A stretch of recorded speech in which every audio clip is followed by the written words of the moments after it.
WhatsApp guys, आज हम देखने वाले हैं फैक्ट्स ऑफ रामायण। तो you should know this about Ramayan. तो रामायण मूवी के बारे में है या क्या कुछ है, देखते हैं। योगीपीडिया का 134th एपिसोड है, तो करेंगे साथ में एंजॉय। चैनल तो प्लीज सब्सक्राइब वीडियो कर दे, लाइक 1 2 3 गो।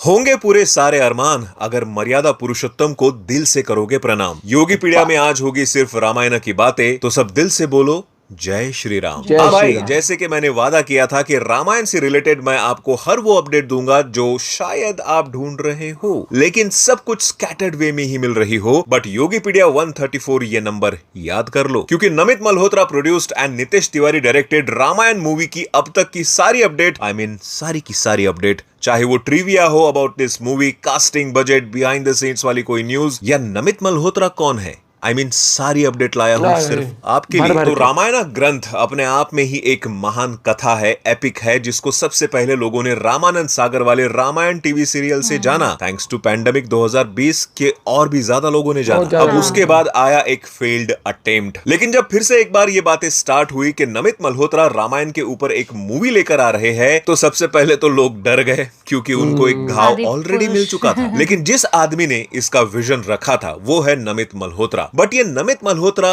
है कौन? 1976 में मुंबई में पैदा हुए नमित एक फिल्मी परिवार से है। उनके फादर नरेश मल्होत्रा बॉलीवुड के प्रोड्यूसर थे और ग्रैंडफादर एम.एन. मल्होत्रा एक लेजेंडरी सिनेमेटोग्राफर थे, जिन्होंने भारत की पहली कलर फिल्म जो 1953 में आई थी, झांसी की रानी बनाई थी। नमित मल्होत्रा ने अपना करियर स्टार्ट किया था उनके फादर के गराज से, जहां उन्होंने 1995 में वीडियो वर्कशॉप नाम की पोस्ट प्रोडक्शन कंपनी बनाई, वो भी बस एक एप्पल मैक और 3 कॉलेज ट्यूटर्स के साथ। ये छोटी सी शुरुआत बनी प्राइम फोकस, जो आज दुनिया की एक बड़ी मीडिया कंपनी है। 2014 में नमित ने प्राइम फोकस वर्ल्ड को डबल नेगेटिव के साथ मिलाकर डीनेक बनाया, जो आज वीएफएक्स का बादशाह है और इंसेप्शन, इंटरस्टेलर, ब्लेड रनर 2049 और ड्यून पार्ट 2 जैसे फिल्मों के लिए अब तक 8 ऑस्कर्स जीत चुका है। नमित का सपना है रामायण के जरिए दुनिया को भारत की संस्कृति दिखाना, और ये सपना देखा उन्होंने 2015 में, यानी कि रामायण के लिए उनका विजन 10 साल पहले से ही था। एंड एक्चुअल प्रोडक्शन स्टार्ट हुआ इसका इन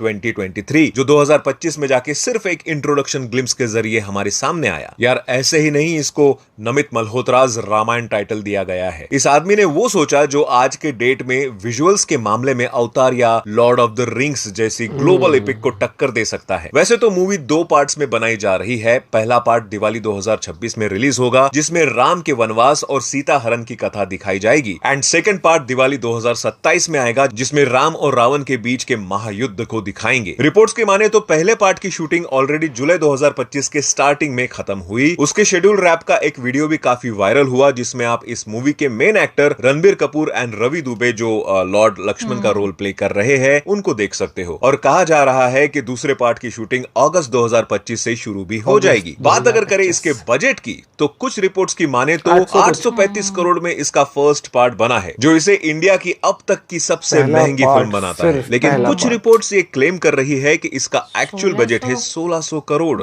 दोनों पार्ट मिलाकर, जिसमें पब्लिसिटी एंड मार्केटिंग की कॉस्ट इंक्लूडेड है। तो ओवरऑल रामायण पार्ट 1 को लगेंगे या लग गए हैं 900 करोड़ एंड रामायण पार्ट 2 का खर्चा होगा लगभग 700 करोड़। मतलब अगर इस मूवी को सिर्फ अपना बजट भी रिकवर करना है तो 1600 करोड़ कमाने होंगे। बाप रे। बट तुमको एक बात बोलूं, ये मूवी 1600 करोड़ नहीं 3000 करोड़ कमाएगी। बताओ क्यों? भाई, तुमने अब तक सिर्फ इसके प्रोड्यूसर का नाम सुना होगा, बट इसके डायरेक्टर है नितेश तिवारी, जो इंडिया की सबसे पहली 2000 करोड़ क्लब वाली मूवी दे चुके हैं, यानी कि दंगल। इनके पास है रणबीर कपूर, जिसने अपने एक्टिंग के दम पर एनिमल मूवी को 900 करोड़ तक पहुंचा दिया था। एंड इनके पास है यश, जो ऑलरेडी 1200 करोड़ की KGF 2 डिलीवर कर चुके हैं। प्लस इनके पास है ग्लोबल टैलेंट जैसे कि हैंस जिमर, जो AR रहमान के साथ मिलकर ऐसा म्यूजिक बना रहे हैं कि आप दंग रह जाओगे। स्पेसिफिकली बोलूं तो रामायण का बीजीएम हैंस जिमर देंगे एंड इसके गाने को कंपोज करेंगे AR रहमान। इनके पास है टेरी नोटरी, जिन्होंने एवेंजर्स में एक्शन सीक्वेंसेस डिजाइन किए थे, एंड गाय नॉरिस, जो mad max fury road movie के एक्शन कोरियोग्राफर रह चुके हैं। ये दोनों मिलकर रामायण में एक्शन सीक्वेंसेस डिजाइन करेंगे। प्रोडक्शन डिजाइनर है रवि बंसल और राम से अवेरी, जिन्होंने ड्यून, कैप्टन अमेरिका जैसी मूवीज के लिए काम किया है। प्लस डीनेक तो है ही फॉर VFX, और उनकी क्वालिटी आपने रामायण इंट्रोडक्शन वीडियो में ऑलरेडी देख ली है। प्लस भाई ये लोग इस मूवी को सिर्फ डब नहीं कर रहे बल्कि एआई का यूज करके डायरेक्ट अलग अलग लैंग्वेजेस में इसका लिप सिंक करवाएंगे ताकि ऐसा लगे मानो मूवी उसी लैंग्वेज में ही बनी हो। एडिशनली ये मूवी शूट हो रही है फॉर IMAX वर्जन, यानी कि बड़े पर्दे पर इसको देखने में तो अलग ही मजा आएगा, तो डाउनलोड करके मत देखना भाई। मैं तो कहता हूँ 2000 करोड़ का आंकड़ा ये मूवी अपने फर्स्ट पार्ट में ही हंसते हंसते छू लेगी और अपने सीक्वल वैल्यू के दम पर और 2500 करोड़ सेकंड पार्ट कमाएगी। लेकिन क्या आपको पता है कि इतने बजट में कितना % एक्टर की फीस देने में जा रहा है? खैर इस बारे में तो मुझे भी कोई आइडिया नहीं है, लेकिन कुछ रिपोर्ट्स बता रही है कि रणबीर कपूर को पर पार्ट 75 करोड़ मिलेंगे, यानी कि total 150 crore for Ramayana movie. वैसे इतने तो प्रभास ने लिए थे फॉर वन आदि पुरुष, जितने में रणबीर कपूर 2 मूवी कर रहे हैं। साई पल्लवी को कंपैरेटिवली वैसे तो बहुत कम फीस मिल रही है। रिपोर्ट्स के according 6 crore for 1 part and 12 crore for entire Ramayana movie. वैसे क्या आपको पता है यश को रावण का रोल करने के लिए कितना मिल रहा है? जैसे कि सबको पता है कि नमित मल्होत्रा के साथ साथ वो भी प्रोड्यूसर है, यानी कि प्रॉफिट शेयरिंग तो उनको मिलेगी ही। लेकिन कुछ रिपोर्ट्स बोल रहे हैं कि उनको 200 करोड़ एज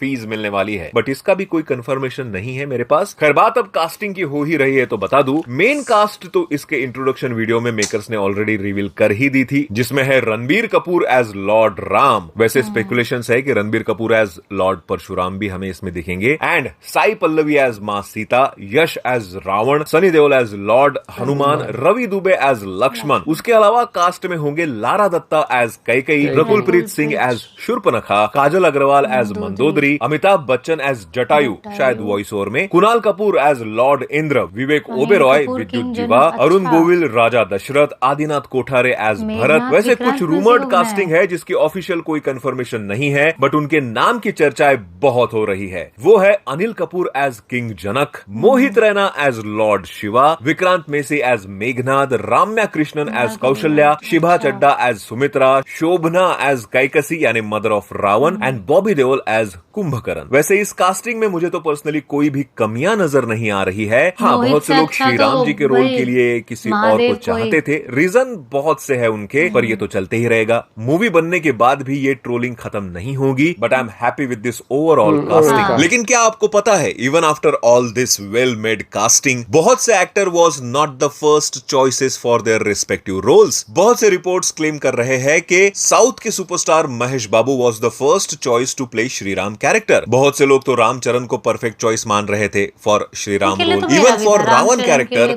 यश की जगह Hrithik Roshan was the first choice. वैसे ऋतिक दिखते भी बहुत सॉलिड इन दिस रोल है। वैसे सीता माता का रोल भी पहले आलिया भट्ट को ऑफर हुआ था, लेकिन डेट्स इशू के चलते अब वो पल्लवी जी के पास है। रकुलप्रीत सिंह भी was not the first choice for Shurpanakha's role. ये रोल भी पहले प्रियंका चोपड़ा को ऑफर हुआ था, लेकिन उनको हॉलीवुड की फिल्मों में ज्यादा काम था तो उन्होंने मना कर दिया। जयदीप अहलावत को भी शायद विभीषण का रोल ऑफर हुआ था, लेकिन डेट्स इशू के चलते उन्होंने मना कर दिया। एंड अब रूमर्स है कि साउथ स्टार विजय सेतुपति अब शायद विभीषण का रोल प्ले करेंगे। रूमर्स है भाई, पक्का पक्का तो मेकर्स ही बताएंगे। तो ये सब था अबाउट अपकमिंग मूवी रामायण। बाकी अगर और कुछ भी ऐसे ही इंफॉर्मेशन आई मेरे पास तो इसका सेकंड पार्ट भी बन जाएगा, या फिर अगर आपके पास कुछ और इंफॉर्मेशन है अबाउट दिस फिल्म तो कमेंट बॉक्स तो खाली पड़ा है ना, लिखो।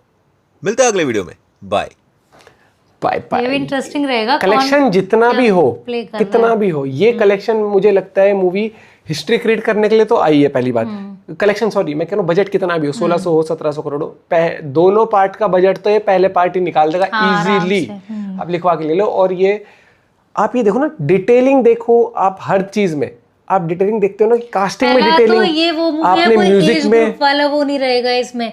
पेरेंट्स जाएंगे ना, इनफैक्ट जो दादा दादी भी जाएंगे वो बच्चों को भी लेके जाएंगे। हर मूवी का ना कलेक्शन डिपेंड होता है कि किस ऑडियंस को टारगेट कर रही है। और ये हर एज की ऑडियंस क्योंकि अगर एक्शन मूवी आएगी तो वो लिमिटेड ऑडियंस होती है। अगर आगे हॉरर, उसकी अलग ऑडियंस, कॉमेडी की अलग होगी। ये हो गई मूवी जो कि प्रॉपर फैमिली देखेगी बैठ के, कि बच्चों से लेके जो बूढ़े तक है, हर एज ग्रुप के लिए मजेदार आने वाली है। मतलब मैं मजेदार इन द सेंस से कह रहा हूँ कि इन्होंने VFX में कॉम्प्रोमाइज नहीं किया, कास्टिंग में कॉम्प्रोमाइज नहीं किया, म्यूजिक में कॉम्प्रोमाइज नहीं किया। टाइम अभी भी मतलब साल भर है पूरा मूवी को आने में। आई एम एक्साइटेड गाइस, और आप भी एक्साइटेड हो गए भाई। ये मजा आएगा इस मूवी को देखने में। और मुझे तो पता नहीं क्यों लोगों को वो इंट्रोडक्शन जो हल्का सा एज राम रणबीर का, कुछ लोग ऐसे ट्रोल कर रहे हैं। मैं तो बड़ा पर्सनली, मैं तो पहले से भी जब पता लगा था मैं तब भी कह रहा था कि वो सूट करेगा। और यश के तो भैया खुखार। मिलते हैं आपसे एक वीडियो के साथ, अपना पॉइंट ऑफ व्यू जरूर शेयर करिएगा। Bye bye, take care.